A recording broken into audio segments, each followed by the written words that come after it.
నమస్తే. నేను మీ Sahithi, internationally certified yoga trainer and nutritionist.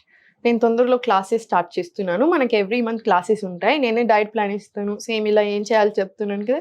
So, ఏం చేయాలి ఎవ్రీథింగ్ చెప్తూనే ఉంటాను. సో, జాయిన్ అవ్వాలి అనుకుంటే కింద చూపిస్తున్న నెంబర్‌కి మెసేజ్ ఆర్ కాల్ చేయొచ్చు. ఇప్పుడు టాపిక్ వచ్చేసి మార్నింగ్ లేవగానే మనం ఎప్పుడైనా సరే చాలా మంది చాయ్, కాఫీ తాగుతూ ఉంటారు. సగం మంది ఎందుకంటే అలవాటు పడిపోయి ఉంటారు. ఇంకొక సగం మంది ఏంటంటే మోషన్ రావడానికి ఫ్రీ మోషన్ అవుతది. చాయ్ లేదా కాఫీ తాగితేనే మోషన్ వస్తది. లేకపోతే డే స్టార్టే అవ్వదు. అలాంటి వాళ్ళ కోసం చెప్తున్నాను. ఎప్పుడైనా సరే పరిగడుపున చాయ్ లేదా కాఫీ తాగితే అస్సలు మంచిది కాదు. అనవసరంగా హెల్త్‌ని డిస్టర్బ్ చేసుకున్నట్టు అవుతది. గట్ హెల్త్‌ని. ఇప్పుడు ఆల్రెడీ డైజెషన్ ప్రాబ్లమ్స్ వస్తున్నాయి ఏజ్ తోటి సంబంధం లేకుండా.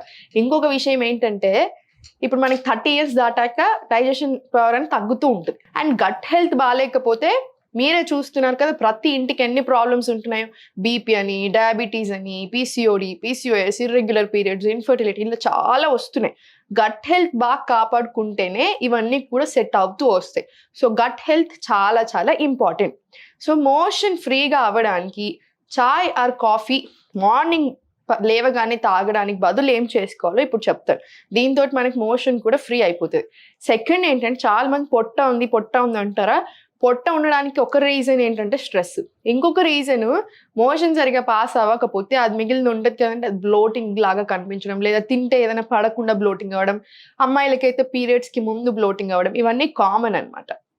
సో ఈ డిపెండెన్సీ అనే చాయ్ కాఫీ మీద తగ్గించేసేయండి, మానేసేయండి. స్లోగా తగ్గించేస్తూ మానేసేయండి. వీలైతే మానేయగలితే ఇప్పటికిప్పుడు మానేసేయండి. చాయ్ కాఫీ మొత్తానికే తాగొద్దని నేను చెప్పట్లేదు. బ్రేక్ఫాస్ట్ చేశాక ఓ హాఫ్ అన్ అవర్ తర్వాత తాగండి. ఏదైనా పొట్టలో పడ్డాక అంటే సాలిడ్ ఫుడ్. వాటర్ తాగాక తాగుతున్నాను అనకండి. వాటర్ కన్సిడరేషన్లోకి రాదు. ఎందుకంటే నేను ఎవరినైనా నన్ను అడుగుతారు మా ఇంట్లో వాళ్ళు తాగొద్దు కదా, నేను తాగొద్దని నేను వాటర్ తాగుతున్నాను కదా అంటాం. వాటర్ తాగితే కన్సిడరేషన్లోకి రాదు. సో ఇది తీసుకోండి. మోషన్ అంతా ఫ్రీ అయిపోవాలి. మీ ఎక్సర్సైజ్, వాకింగ్ అన్ని చేసుకొని మీ బ్రేక్ఫాస్ట్ తర్వాత ఓ హాఫ్ అన్ అవర్కి లేదా 45 మినిట్స్కి చాయ్ ఆర్ కాఫీ తాగొచ్చు. లేదా ఆఫీస్ వెళ్తున్నా మాకు అంత టైం లేదు అనుకుంటే బ్రేక్ఫాస్ట్ అయిపోయాక కాసేపటికి తాగండి. బ్రేక్ఫాస్ట్తో కలిపి చాయ్ అస్సలు మంచిది కాదు. చాయ్ తోటి లేదా కాఫీ తోటి స్నాక్స్ తింటున్నారు బాగా, అలాంటివి ఏవి మంచిది కాదు. సో ఇది ఇంకా బాగా పెట్టేసుకోండి. ఇప్పుడు మనం చేసేది డైజెషన్ కోసం కాబట్టి ఇవన్నీ చెప్తున్నాం. స్టవ్ ఆన్ చేసేసుకొని వాటర్ వేసుకోండి.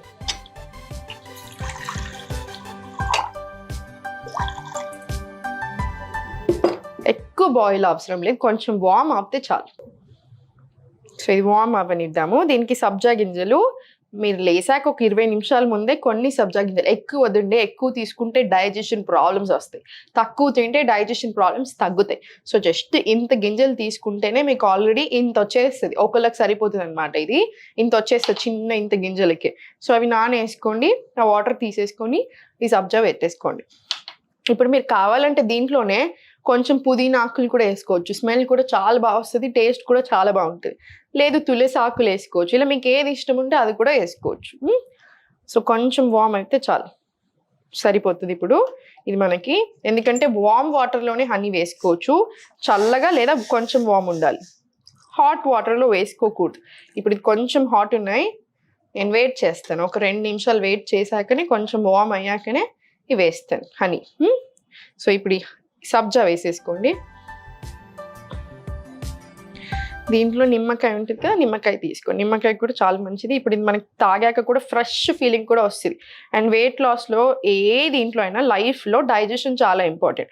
సో ఇప్పుడు వెయిట్ లాస్ అయ్యే ప్రాసెస్లో మనకి డైజెషన్ సరిగ్గా లేదనుకోండి, ఎలా అవుతారు వెయిట్ లాస్? సో డైజెషన్ బాగుంది అనుకోండి, మనం వద్దన్న తగ్గుతూనే ఉంటాం, మెయింటైన్ కూడా అవుతుంది అలానే. సో దీంట్లో ఇది వేసుకొని లాస్ట్ కొంచెం చల్లగా అయిపోయినాయి ఈ హనీ వేసేసుకోండి. దీంట్లో హనీ కొంచెం ట్రస్టెడ్ సోర్స్ నుంచి తెప్పించుకోండి. ఎంత ట్రస్టెడ్ సోర్స్ అయినా 100% నమ్మలేని రోజుల్లో ఉన్నాము. కానీ మార్కెట్లో యూజువల్గా దొరికేటి అయితే అంత నమ్మలేం. ఏదైనా ట్రస్టెడ్ సోర్స్ నుంచి తెప్పించుకోండి. తేనె, సో కొంచెం తేనె వేసేసుకోండి. కలిపేసుకొని ఇది కూడా అంతే స్లోగా సిప్ బై సిప్ ఎంజాయ్ చేస్తూ కూర్చొని తాగండి. నిల్చొని ఎప్పుడు వాటర్ తాగడాలు, నిల్చొని ఇవన్నీ తాగడాలు చేయకూడదు. మంచిది కాదు అలా కూడా. సో, కూర్చొని స్లోగా తాగేసేయండి. దీంతో కూడా డైజెషన్ అనేది చాలా బాగా ఇంప్రూవ్ అవుతది. ఇప్పుడు ఇది తాగేశారు. బ్రేక్‌ఫాస్ట్ ఏం చేయాలో చెప్పాను. అది తీసుకోండి. తర్వాత లంచ్ తింటారు. లంచ్ తర్వాత మనం చూపించాను కదా ఒకటి చిన్న రెసిపీ కాన్‌స్టిపేషన్‌కే. లంచ్ తర్వాత అవిసె గింజలేసుకొని, నువ్వులేసుకొని అవన్నీ ఒక చిన్న గ్లాస్ బాటిల్‌లో టైట్ ఉండే దాంట్లో స్టోర్ చేసుకొని, లంచ్ తర్వాత స్లోగా అది కూడా తినేసేయండి. ఇలాంటి చిన్న చిన్న ట్రిక్స్ ఫాలో చేయండి. ఇప్పుడు మనం మాట్లాడుకునేదే కాన్‌స్టిపేషన్, డైజెషన్ గురించి కాబట్టి, తినే అప్పుడు ఏదైనా టీవీ పెట్టుకొని, లేకపోతే హారర్ సినిమాలు, ఒక ఫుల్ ఇట్లా ఎక్సైటింగ్ సినిమాలు అట్లా పెట్టుకొని ఏదైనా చూడకండి. ఆ ఫోను చూస్తూ చూడడం అయితే ఇంకా గలీజ్ అలవాటండి. అస్సలొద్దు అలాగా. కాన్సంట్రేషన్ ఫుడ్ మీద పెట్టుకోండి. చేతులతోనే తినండి. స్లోగా మంచి ఎంజాయ్ చేస్తూ తినండి. ఎక్కువ కూరలు ఉండేలాగా చూసుకోండి. హ్యాపీగా తినేసేయండి. తిన్న వెంటనే వజ్రాసనాలో కూర్చోండి. తిన్న వెంటనే వాకింగ్ చేయకూడదు. తిన్న వెంటనే వజ్రాసనాలో కూర్చోండి. కాసేపు రిలాక్స్ అవ్వండి వజ్రాసనాలో. కూర్చోడానికి రాకపోతే మళ్ళీ సుఖాసనాలోనే, సిద్ధాసనాలోనూ కూర్చోండి. కూర్చున్న తర్వాత ఓ హాఫ్ ఎన్ అవర్ తర్వాత మీరు బ్రిస్క్ వాకింగ్ తీసుకోవచ్చు. తర్వాత మీ పనులు మీరు క్యారీ ఆన్ అవ్వచ్చు. ఇంకా మీరు ఏం పనులున్నాయో అవి చేసుకోవచ్చు. సో, ఇవన్నీ చిన్నగా ఫాలో చేయండి. హెల్త్‌కి మించింది ఏది లేదు. హెల్త్ బావుంటే అన్నీ బావుంటాయనేది నా ఫీలింగ్. హెల్త్ బావుంటే అన్ని రకాలుగా అన్నిటిని ఎంజాయ్ కూడా చేయగలుగుతాం. కెరియర్ మీదైనా సరే, సంపాదించడం మీద ఏదైనా సరే. సో, హెల్త్ బావుండేలాగా చూసుకోండి. పెద్ద కష్టమేం కాదండి. టేస్ట్ కూడా చాలా బావుంటుంది. మన చాయ్, కాఫీ కంటే కూడా ఇంకా బావుంటది టేస్ట్. సో, రెగ్యులర్‌గా తీసుకోండి. ఎంజాయ్ చేయండి. ఎప్పుడు నవ్వుతూ ఉండండి.